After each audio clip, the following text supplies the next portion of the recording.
ladies and germs. It's me, your host of Lucha League Wrestling's Carnival, the Crypt Keeper, here with another tale from Earth. Well, maybe this tale is not from the crypt. Whilst we can say this tale is from meeting to a crypt.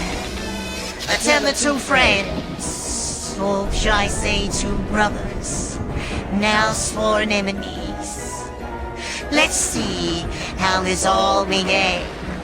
And on October 21st, we'll see how this all ends.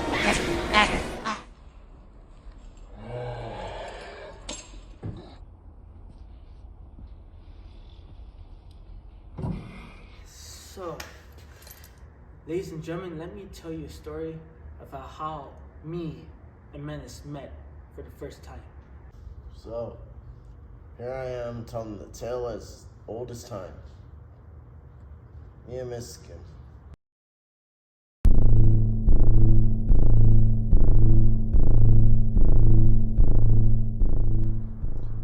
Me and him had met when I was still a backyarder. He was barely breaking into the scene. It was a trip because I saw him and I was world champion at that time, I believe. I had just started out my wrestling career and I came across these individuals. These individuals who I call EIW. Extreme Impact Wrestling.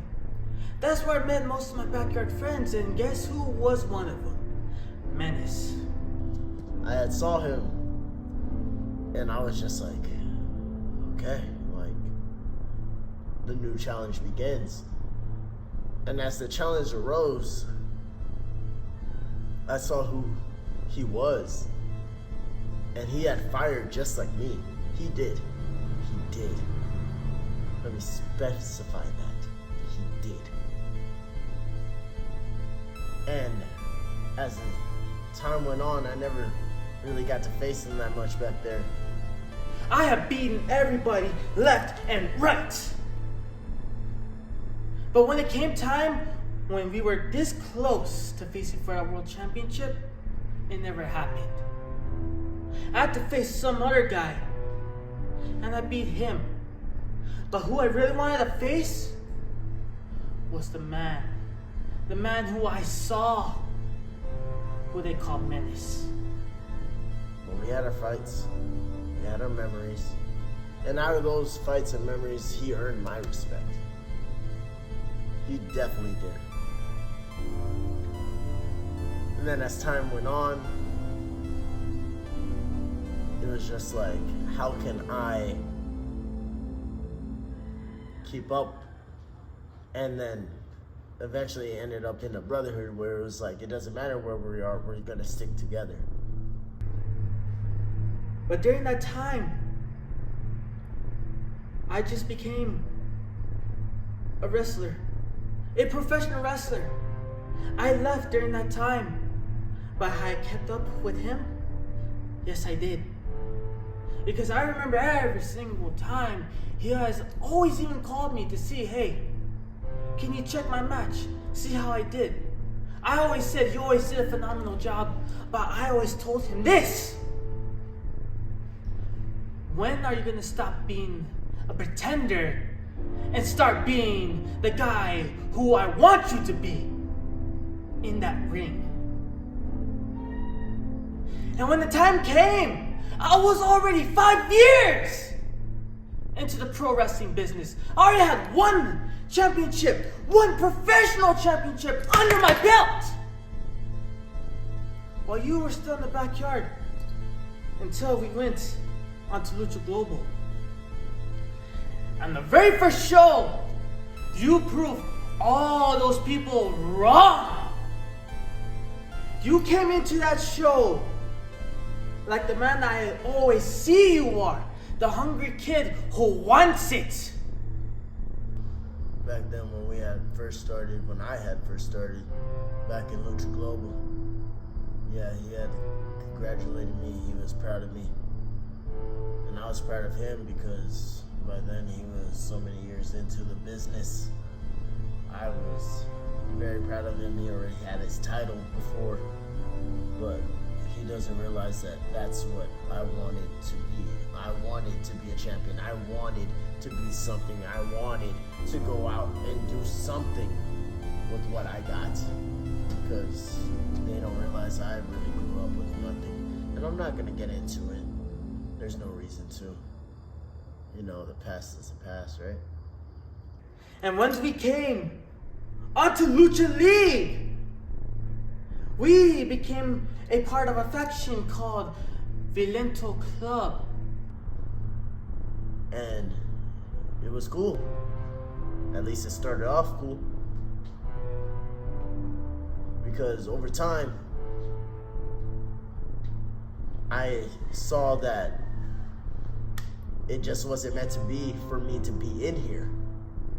Because the members, all of them, especially the fearless leader, said you didn't have what it takes, so they put you to the test.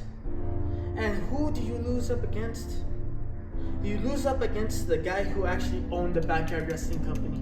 I had lost to a man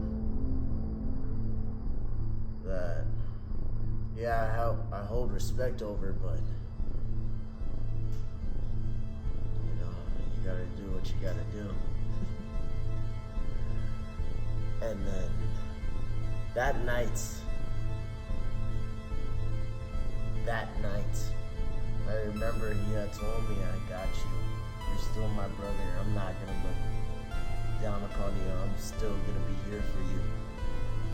But what did I promise you that night, Menace, when you lost? I pulled you aside as every single member of the club just walked away from you. I stood there for a couple more minutes and I talked to you and I told you this: I will always have your back no matter the case. If I was in this club or not, I will always have your back. And you know what? I think I proved myself very clear onto that.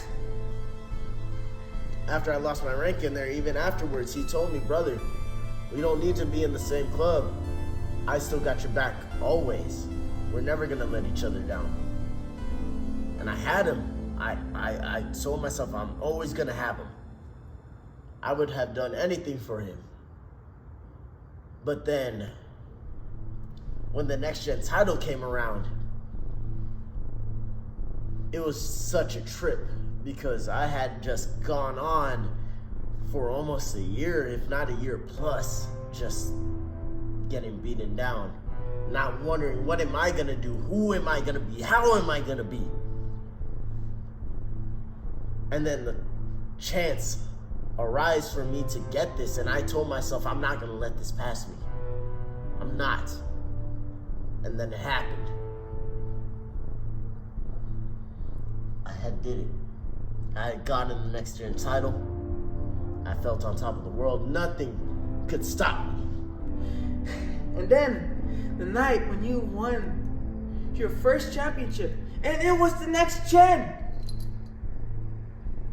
That night, I was happy for you.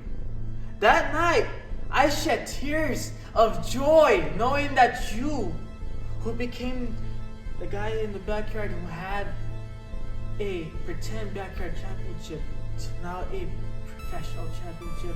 I saw the young kid who raised that championship high on top of the ladder, now on the top of the ropes, where everyone cheered your name.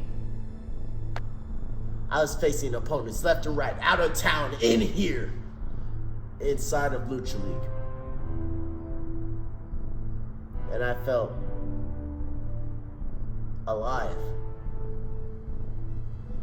And then one moment, one decision, one situation